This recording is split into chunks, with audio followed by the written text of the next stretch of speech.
Hi there, this is Rose Maple from Artistic Innovations based out of Eustis, Nebraska.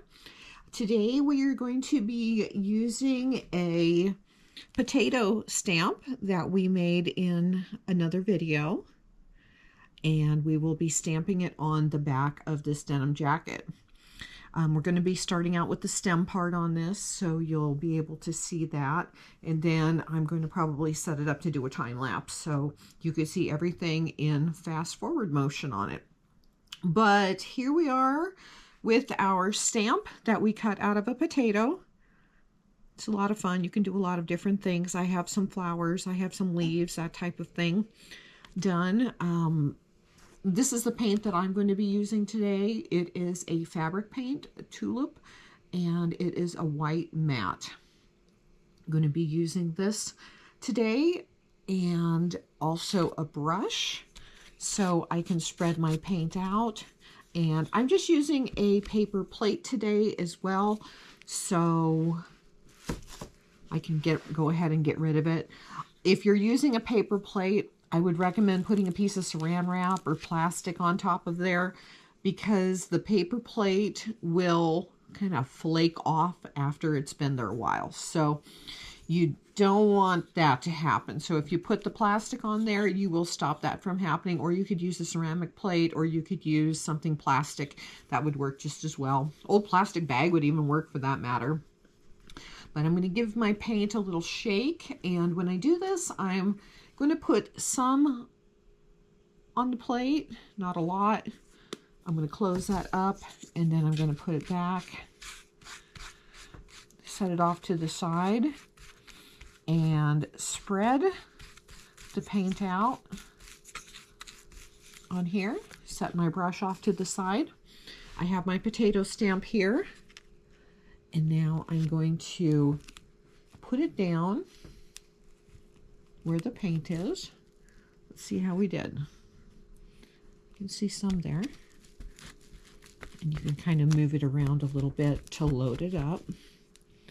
That looks pretty good. I'm going to move this. And we're going to put our first one down, which I'm going to put that right down here at the bottom on that seam, and then I'm just going to walk it out. You don't want your stamp to rock, and you just want to press it down firmly. This is where if you cut the edges off, you'll have less likelihood of doing something you don't want. So there's our first part. Now let's go ahead and come in here and do that again. I should be able to use enough of my paint to get another stamp off of this.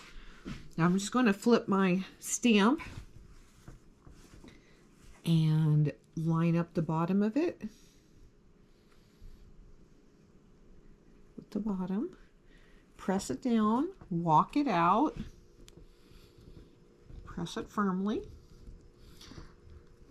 I've done it both ways, where you do the flowers first and the leaves first, and then I've also done it where you do the stamp first. Looks like I need a little bit more on there. I'm going to add a touch more here, brush it out.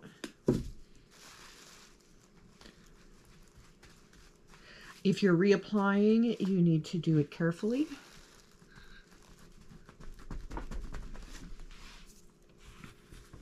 And make sure there are no wrinkles.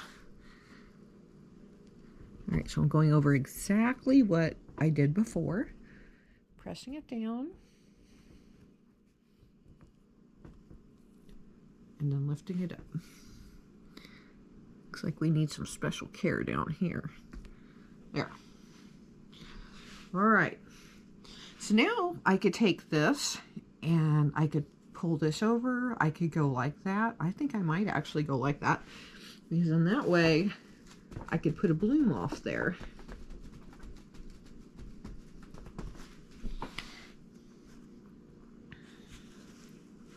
Now when we did our stamps, we made sure that our stamps married up at the bottom. I always come in and do another coat of white over the top of it because it's just not saturated enough. But it is a great guideline to get you started.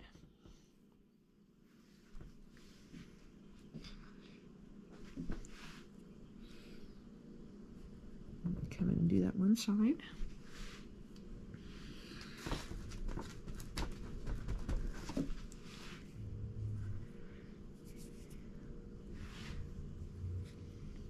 And let's go ahead and pull this one kind of off to the side.